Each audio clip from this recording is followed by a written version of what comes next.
Hello, everybody. Welcome to From the Ground Up. What would you do if you made the biggest sale of your life and your boss said, "Tell me what you want to get paid"? It's a great conversation, and it speaks to the guest we have today, Cory Easton. Cory has had a wonderful career in the healthcare industry in pharmaceutical benefits, which we're going to dig into today. It's a part of the underbelly of the healthcare world that people don't think about. Cory had a successful career at Express Scripts, watched that company grow into a behemoth, moved on to become an entrepreneur and a co-founder of Confidio, eventually had a very successful exit. And what I love about the story, he continued with his passion in the industry, giving back to his alma mater, creating educational paths for young people to come into his business, continuing to do philanthropic endeavors, and keeps himself very busy post his career. This is a story of people, passion, and intention. I think you're going to love the conversation.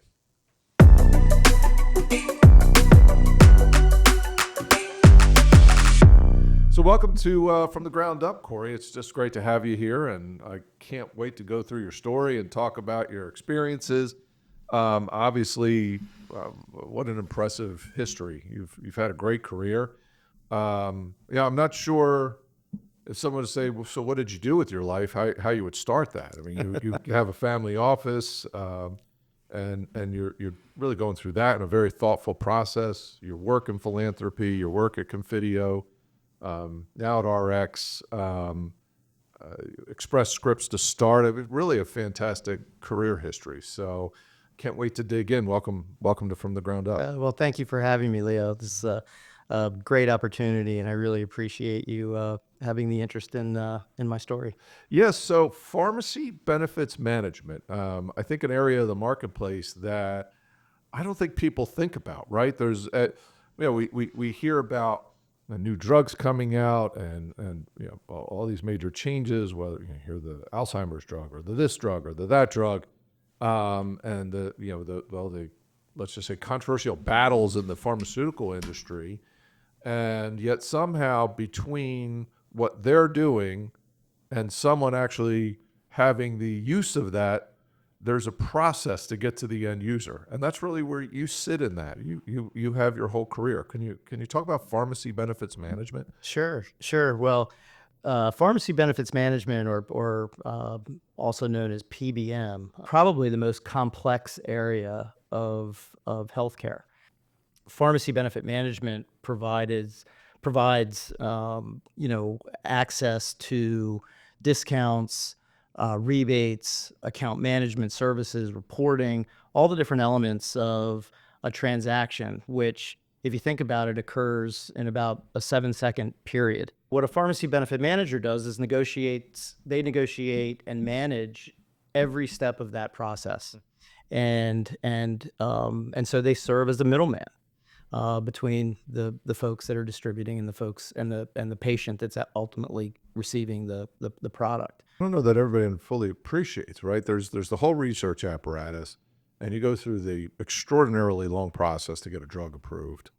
But then it goes much further than that. You have the distributors, the Cardinal Healths of the world and things of that nature, and you have the retailers, and now you have those lines are being blurred, right? Amazon's trying to get in there and blur those lines. There's a lot of that going on in the system, and it really creates this extraordinary gap in pricing from one purchaser to another. It's amazing. Yeah, from the price that the wholesaler pays to the point of sale that the member pays, and then that additional step to what the plan sponsor pays. So, a lot of people, even today in today's market, they go to the pharmacy counter and they get their copayment, $5, $10. And if you ask most people on the street, how much does a drug cost? They'll say $5. $5. Yeah. It's the balance Right.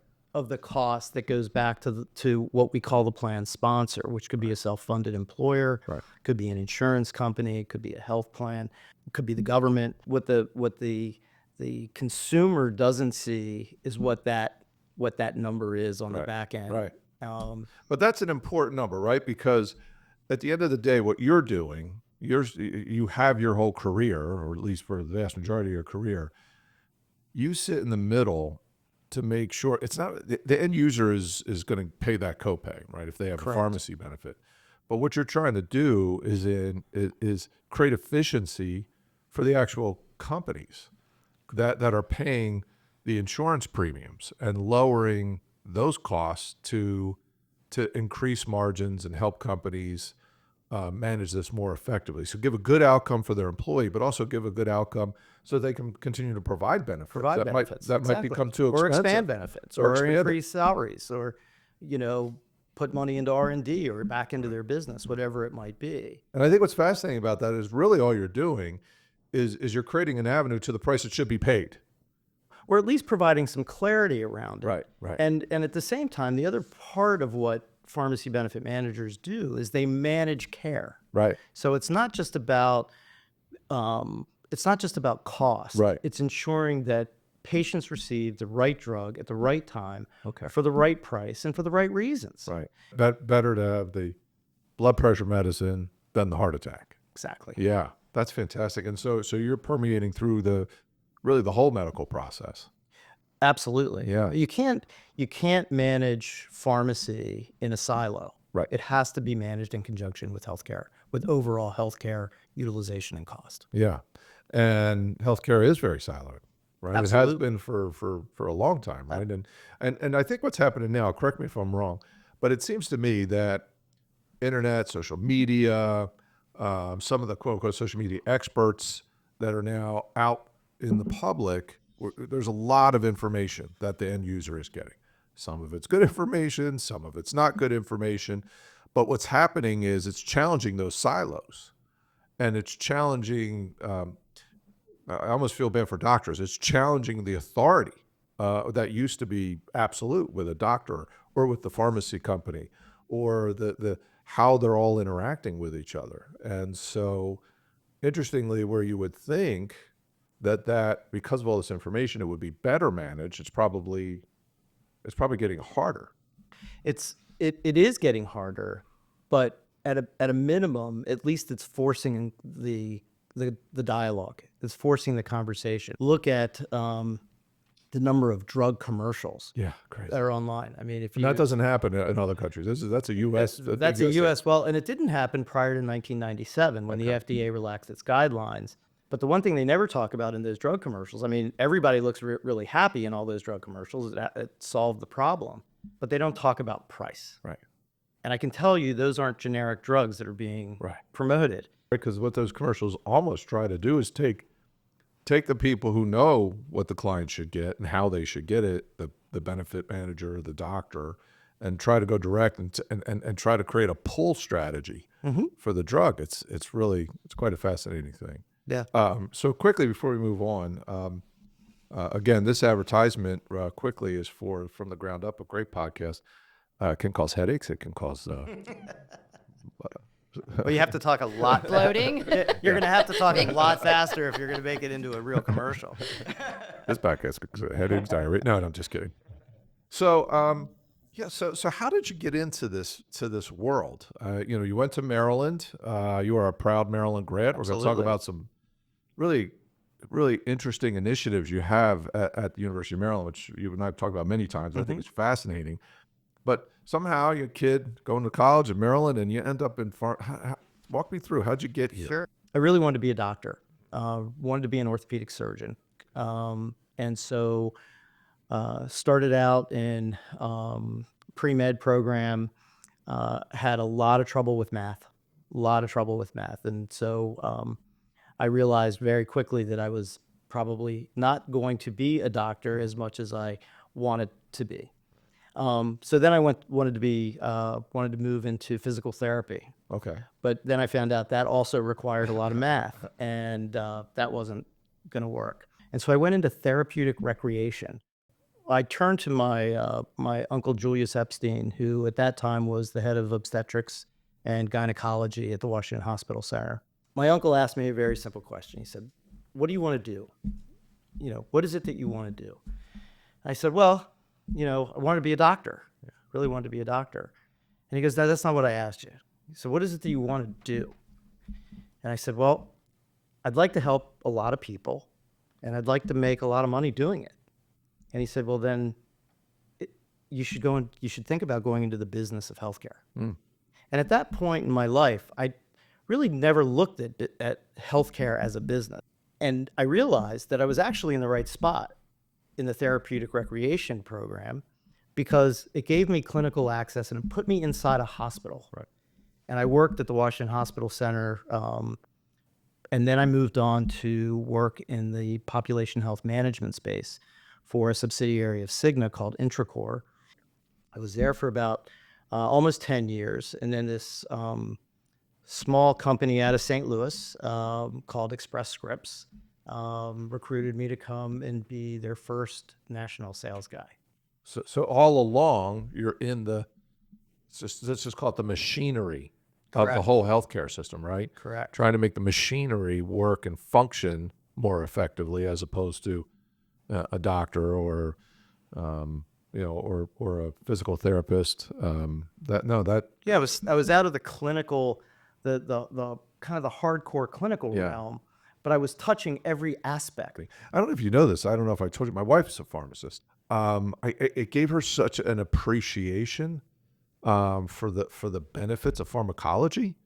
But she also, and she retired early when we had kids, but she also gave me an understanding of that underbelly and the challenges, and now she's also into the whole, let's call it, non-traditional pharmacological outcomes, right? And so Wow, interesting. yeah, it's I'm always fascinated by this area of the whole healthcare system. So your Express Scripts is young, they're small. You got a big job. You're young. It sounds like everybody's ready to just charge. Right. Yeah, it must have been just a high energy moment in your life. So Now, are you married at this point? Yeah. Oh, yeah. Absolutely. Kids? And I've got one daughter At that time. Okay. All So, yeah, Carly was very young when Nothing, I started. nothing quite as motivating as milk. Oh yeah, absolutely. Milk and diapers. Absolutely. I was about the 500th employee of the company, first corporate sales guy that they had ever hired. We were an organization. We were serving at that point 2 million members. 60%, 70% of them were with one client. So only about 30% of our lives were coming from other organizations. We call that a high risk. It was very high risk. Income statement. We had just gone public, so I just missed the IPO by a few months. But they took very good care of me from the start. 2 million lives under management. And when I left, almost 20 years later, we were doing at that time, I think, about 700 million in revenue. And when I left, we were 35,000 employees and doing 110 billion. And then a lot of entrepreneurs have this history, right? Not everybody just comes out of school and is an entrepreneur. They build their skill set, but you also start to build your knowledge base. We tell the young folks, right, when you're in your 20s, just learn, right? Just learn. And when you're in your 30s, that's where you build that next level of knowledge and understanding in business that allows you to go in and be an entrepreneur. But you and you shared a story with me once about a pivotal moment at Express Scripts that really stuck with you. And it was after you made your first big sale. Can you walk me through that one? And by the way, I should say those first few years, I was a salaried employee. I was not a commissioned employee, and desperately wanted to move into commissions because I saw where the industry was going. And so I put together a deal for NRECA. It was one of the biggest deals that the company had ever written at that point. And I decided that was going to be the catalyst to me moving into a commission-based environment. So one of the founders of Express Scripts, Stuart Bascom, said, "Why don't you go home, talk it over with your wife Lisa, and decide how much money do you want to make, on this deal? What do you think it's worth to you?" And I love that part of it, right? Yeah, go tell me what you should be paid for this. Right. And I didn't quite understand that. No one had ever asked me Sure. that question. Sure. And so I did. And so Lisa and I, talked about it for a week, and came up with a number. And I still remember Sweaty palms. sweaty palms. There was like, no, we can't ask for that much. This is way too much. They're never going to do this. It's not going to happen. I handed him the paper and I said, this is what I think I would like to make. It took him all of about 2 seconds for him to rip the paper up. And he said, Cor, I can take better care of you than you can take care of yourself. And he ended up paying me double what I had asked. Wow. And So what's the takeaway? What did you? That's a pivotal moment. the takeaway for me was, if I ever get to that point where I have my own organization, that's the way I want to treat my people. I had always felt prior to that point as part of the Express Scripts family, but now I really felt that it was in my heart, it was in my blood. And I really did, bleed Express Scripts blue for the time that I was there. When I look back on that moment, I can picture it as if it happened yesterday. And to this day, I never forget after, many years later, Stuart had retired, and Lisa and I got to take Stuart and his wife, Phyllis, out to dinner and in Charleston. And I got to pick up the tab, and he said, "What are you doing?" I told him, I said, I'm just paying you back. One, I'm paying you back a little bit to say thank you. The other is with the extra money that you gave me, The commission. I can afford it. And Cory, I love that story for so many reasons. And as we were talking earlier, I think it says so much about you and putting so much thought into that conversation, and then how well you were appreciated at Express Scripts. So I love that story. And Leo, I have a piece of paper ready for you. When we're done, I've successfully completed a few podcasts, and I think that we're ready. Yeah, I'll rip it off. That's Yeah, rip it up. We'll talk about the end outcome. No, I think there's some takeaways here, especially so for our young entrepreneurs, who are currently starting the process or thinking about starting the process, or even just for young folks that are listening. There's so many takeaways at that moment. But for one of the first, and we find it's interesting today with young people just kind of coming up who are hyper talented, right? There's a lot of talent today, a lot of knowledge, a lot of talent. But you said something that's striking, especially in today's environment, and that is, I wanted to go commission, right? When we were growing up in the various businesses I was in, you wanted to be commissioned, right? You wanted to have an unlimited upside and be able to turn your efforts right into some. Today, that's a kind of a dying art, the commission-based person. And so I love that. And I love that we go into the company and saying that says, I have confidence in myself. I have confidence in you as a company and what we're doing, so much so that I'm willing to put my pay every day on the line, right? And make it about our success. I think that part of it is fantastic. Yeah, it was, I always wanted to control my own destiny. Right. I did have a lot of confidence in what I was doing and how the market was receiving not only the company, but how they were receiving me. And I went through something very similar with Merrill, right? I bled Merrill blue, and I always just kept my head down and figured it'll work itself out if I work hard. And you're at the big company, you love the big company, but then there's a moment, right? And so for me, it was the financial crisis and Bank of America buying Merrill. I wouldn't say that. I always say that's not why I left, but it's why I opened my eyes and looked around. When I looked around, I realized there's a better way. I want to go do this thing on my own, right? With the folks that came along, but have our own thing. What was your moment? How did that transition from I bleed Express Blue, this great boss taking care of me. Every time I ask for money, they double it. No, I don't think that's true. but to, okay, I think I'm ready to be an entrepreneur and pave my own path. A big part of the growth that we experienced was through acquisition.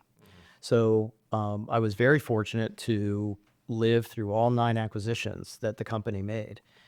And the very last one was the acquisition of Medco.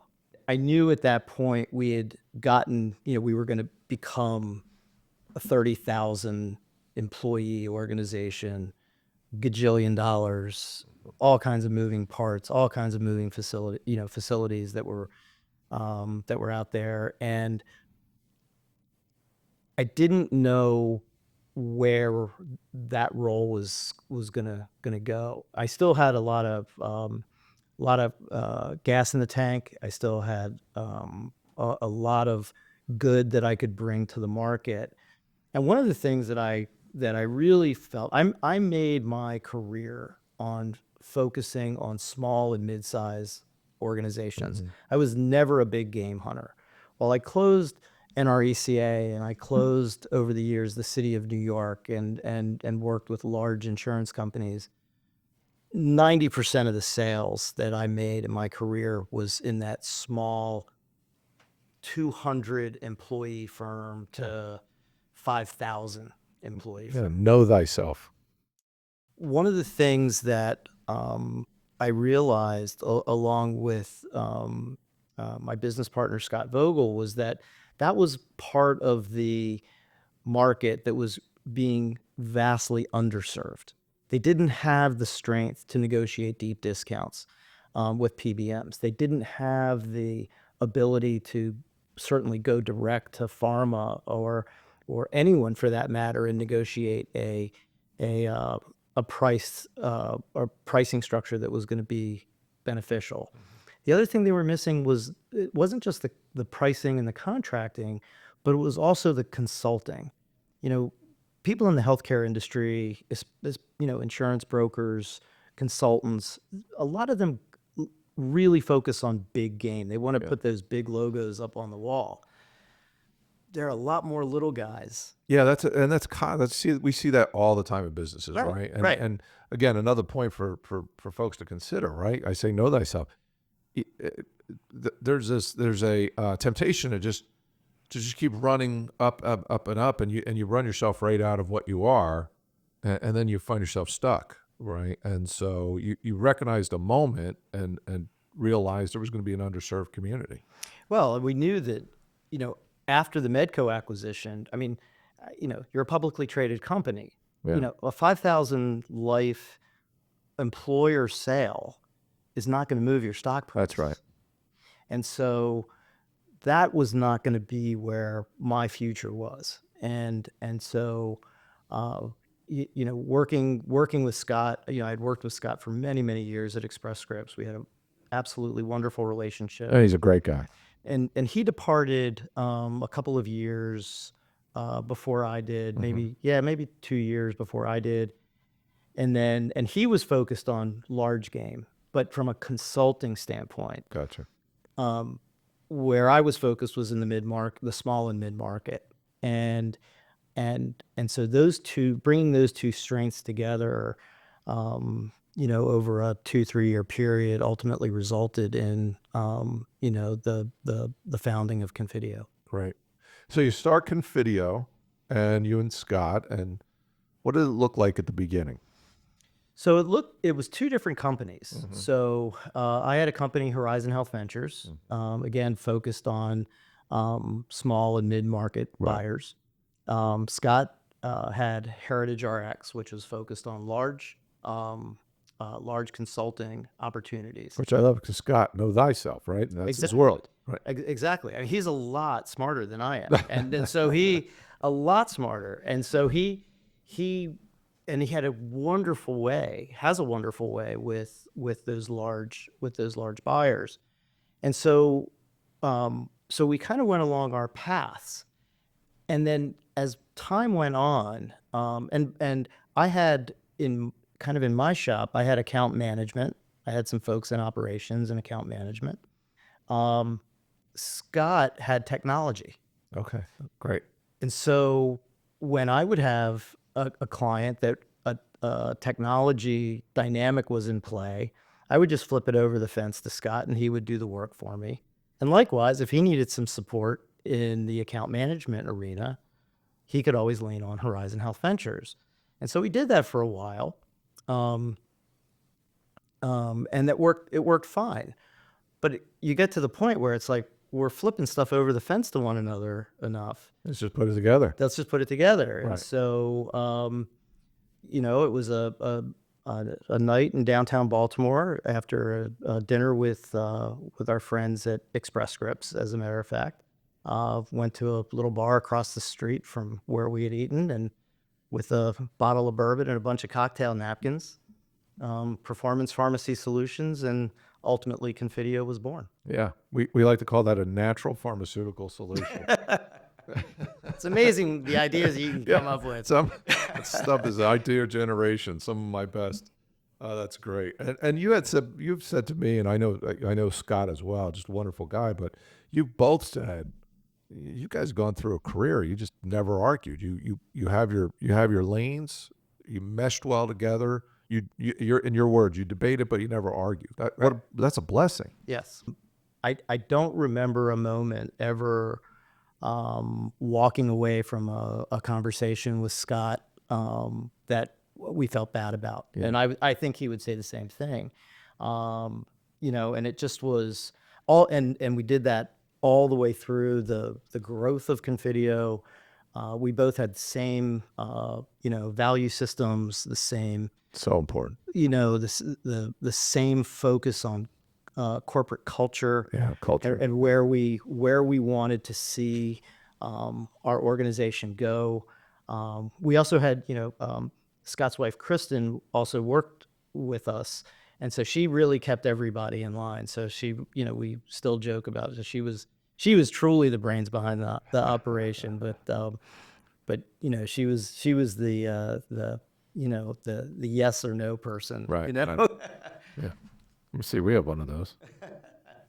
I would be that. The brain of the operation. You gotta Right. have that in the organization. I have a quick question too, Cory. So you listed, I think, as people, listeners in particular, that are listening to this podcast, and they're considering a partner, and they're thinking about the qualities, like the same values, the same a structure around culture and beliefs. Any other kind of, like, if I'm really vetting a partner that I want to be in business with, for, in your case, for 25 years, what other things would I consider when thinking about that partner, and is it going to work? Everything's really easy when things are going well. Yeah. It's when things get tough. And Yeah. Scott, Scott's 14 years younger than I am. And so there was a lot of room for challenge in decision making, especially when it came to money. He had little kids when he started. My children had been getting older. They were, private school. They were starting to go to college. And to start, Horizon, and then ultimately, the company that came after that, and then Confidio, I spent every nickel I had. But, Scott too wasn't in the position that he is today. And so it was a struggle. And so to be able to go through that struggle together, that financial struggle, with a commitment to bootstrap this the whole way, because we had heard horror stories of companies that had been built and entrepreneurs that had really kind of grown their business only to get diluted, all the way through, and then wind up on the other end with an outcome that they weren't overly thrilled with. We really made that commitment to one another. Yeah. And so we had those conversations, and we had prepared for that. Yeah. Kind of psychologically, and had prepared our families for that, and our wives are very dear friends, and so everyone was committed. I mean, we were all in the boat rowing in the same direction. So important, right? When you're doing an entrepreneurial venture, you gotta be all in, right? They will burn the boats when you get to the island, kind of all in. And if you're overly careful, you'll have an overly careful outcome. And so what I love about the story about you and Scott, and it's funny, you actually headed off one of the questions, right? What was the most challenging moment? How'd you two deal with it? And you just talked about it, right? It was that moment where financially everything is at its boiling point, and you guys see it through. And that's the moment where we do see challenges, right? The one partner wants a lot of cash flow. The other one wants to invest in growth. One partner doesn't want to take risk. The other partner wants to take risk and grow. And it sounds like while you came at it from different perspectives, you found your way to a similar vision. And I think all too often partners are, well, I need a skill, or, we've been friends, or that for a lot of the wrong reasons, right? The vision, the culture, right? That those big picture things, you have to start there. You have to start there. There was a tremendous amount of respect for where we were in our lives and what we needed to accomplish. And, all the way to the end when we exited, it was, do you go private equity or do you go strategic, and obviously two very different outcomes. Two different outcomes. And again, given the age differential, it could have gone, completely different, a completely different way than it did. But it all worked out. And You said the word respect, right? Respect for your partner's point of view, so you can get to a common place. So all right. So there was the moment where you were ready to drop the keys in the foyer, which we have to. not a good day. Not a good day, but I'm going to push back. I'm going to say great day. Well, ultimately, Great day, right? in the moment, it was not a great. No, it was not a good and day. it never is. But boy, does that sharpen you, Yeah. right? And does that focus you? And I always say that's the fuel, right? That's the fuel. You never want to be back at that day. Yep. Right. And Absolutely. so that fuels you. And so those are horrible at the moment, but that's where the story always starts. Yeah. Right. With Fear is a great motivator. It's especially when you have a family. What was the day? Let's flip it. What was the day where you looked around and said, okay, this is for real. This is big. We're over the hump here. We're running. Yep. How did you know you had turned that corner? And then when you got there, what did you do about it? How did you grow? What was the actions you took to really feed that thing? One of the commitments that Scott and I made to one another was we were only hiring A+ players. Love that. Could not afford to hire someone that was that was not going to work out. When our lead consultant Thatcher Sloan signed on, who in our opinion at the time and including this day, I believe is the best PBM consultant in the country. And when he agreed to come on board, I knew we had something. I knew we had something special. It's like, so what do you say? Yes. Okay. Thanks for. Oh, did you say yes? One of the coolest outcomes of being a founder and exiting was to see where the success that your employees have afterwards. Yeah. Well, he and another one of our employees started a consulting firm and are absolutely killing it. Love it. I love it. Building futures. And what I love most about that, the answer to that question is, it wasn't based on a sale number. It wasn't based on a deal you closed. It was based on people, right? That says so much about you guys, why you're successful. It was based on people. We brought the right people in, and we knew. And so then you're having the success. They're doing well. You're doing well. And the moment comes where it's time. You've decided it's time to sell the business. And so here's the two babies that you started that you combined into one, and you built this thing up. You have wonderful people. That's a big decision, right? That's an interesting moment. It's a big decision. And as you said, you have this wide age disparity. You could go private equity. You could go strategic. What triggered that moment, and how did you get yourself emotionally through that process? I think a big part of it was, we had grown to just under 100 employees. We were doing very well, but the market was changing. Right.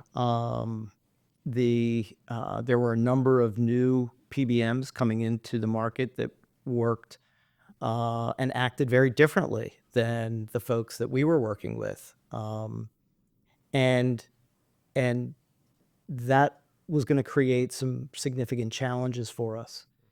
But we were really going to need to invest heavily in technology and sales. We were going to need to build out our sales force larger than what we already had. And so we decided to test the market, and we hired Piper Sandler to come in and help us sort through all of that. And it was an amazing process. And never dreamed in my wildest dreams that I would ever get to experience what I experienced in, preparing pitch decks and Yeah. management presentations. And in the end, once it was all done, it's like when you get the book at the end and you look at it and goes, that's us? I mean, that's pretty amazing. And that was a real startling moment. And I think Moment of reflection. it was, but it was also, and it was a moment of huge confidence building. Oh, that's awesome. And so we went to the market, and we ended up, believe it or not, with 19 offers for the company. I believe it. Absolutely believe it. It was pretty staggering. Yeah. 18 private equity firms, one strategic, and the strategic put forth a 30% premium, and we exited. That's great. And you're still engaged from an investment standpoint. From an investment standpoint, we took. That shows commitment to your partner. Absolutely. Yeah. Absolutely. We, obviously we cashed out a very large portion, rolled a significant portion back into the company, and support them as much as we can to continue to grow the business. That's great. It's an amazing ride. It's an amazing story. I love how you've kind of you've always had that consistent focus on the industry and recognizing these moments, recognizing the moment that you had at Express Scripts, recognizing the moment you had with Scott, recognize the moment where, hey, this industry is changing, and we have to make a gigantic investment or find somebody who could do that with us. It speaks to your awareness, as well as your intellect. And so now you find yourself with all new endeavors. You're a professional pickleball player. Hardly. You play how many hours a week? I try to play, between 6 and 10. That's great. And and other than your injuries now and again, you having fun? Oh, I love it. I absolutely love it. I love the guys that I play with. That's I love great. the leagues that I get to play in from time to time, and certainly love playing with my wife Lisa. She's also a pickleball player. That's and great. So whenever we can get out there and play, it's a lot of fun. Pickleball habit aside, you're doing some really interesting things at Maryland and with X Prize. Maryland, you went, again, you stay true to your alma mater, but you've been really passionate about driving education around your field, and you've felt for a long time there's just not adequate education and, let's say, drive to promote your industry to young kids coming out of school. And you took some serious steps to fix that. You did more than just complain. You said, hey, I see an issue here and I want to fix it. When Confidio achieved number 81 on the Inc. 5000 list. Awesome. Congratulations. Thank you. Back in, I want to say like 2019, I believe. Maryland reached out, the School of Public Health, and said, hey, I'd like to learn more about what it is that you guys at Confidio are doing. And so they came out and met, and we had a very nice conversation about, my perspective relative to education and in the pharmacy benefit management arena. And I said, one of the things that I'd love to do is create a certificate program that would give students who are in the pharmaceutical end of the business at least the baseline perspective of the industry. And they loved it. I take our students on a field trip to Express Scripts. They actually get to pitch their final project presentation to some of the leaders at ESI and get feedback. Myself, my family, we're very, very bullish on education, and so we created an endowment at Maryland that will fund, hopefully, my goal is to fund a minimum of 500 scholarships over the next 7 years at the university for Wow, that's amazing. students that financially otherwise could not attend That's the amazing. university. And so I'm very, very proud of that. Yeah. Well, I mean, again, it speaks to you. You're a people person, and to bring your industry back, right? Because I think the first time we talked about it, as you said, everybody finds their way there through the back door, right? They fall back into it, and you're trying to get people to have a lead foot into that industry, and that'll create better outcomes. And I think that's great. Yeah, and the industry needs new ideas. I Right. mean, a lot of the folks in the industry today are folks that look like me, and no one wakes up one day and says, "I want to get into pharmacy benefit management." So, we have to go to those individuals and pull them into this business. And so now you're doing this, I mean, amazing philanthropic endeavors, funding these scholarships, trying to continue the passion in your industry. Right now, you have your own family office, White Whiskers. White whisker companies. I love that. And so you're doing some unique things. You're doing some things in the real estate space. But what I love most about it is you're bringing your kids in. And I think the word that when I think about how you're approaching things is sustainability, right? Absolutely. That's how you think about this, and that's really your driving force. Absolutely. It's I'm very blessed to have the opportunity to be able to introduce all the members of our family into some of the things that we've created, um, and and they understand the legacy that I want to leave behind to them, to see them carry on. I've shared with them over and over. It's one thing to create wealth. It's in my opinion, it's a responsibility and obligation of the family to continue it forward for multi generations.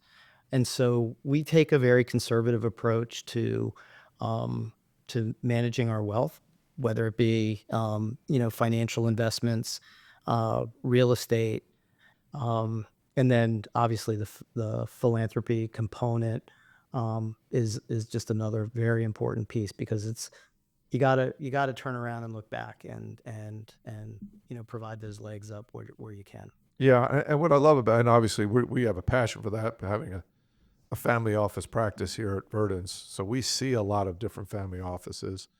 And I think what I love about what you're doing is you're staying in a lane that you're passionate about. You're intentional, right? Which all too often I think we get to that point and there's not the intention, right? There's the process without the intention. And I think that's really, you know what you want out of this, right? You want to educate your kids, you want sustainability, and you want the money to go to meaningful things. And if we could,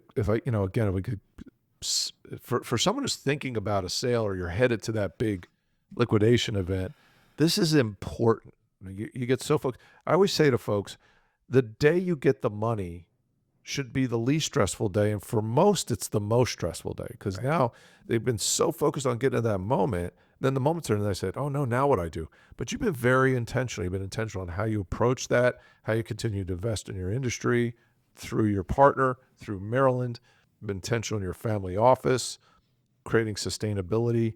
I think that's your story is that it was just well-intended, smart, intentional movement constantly through your career.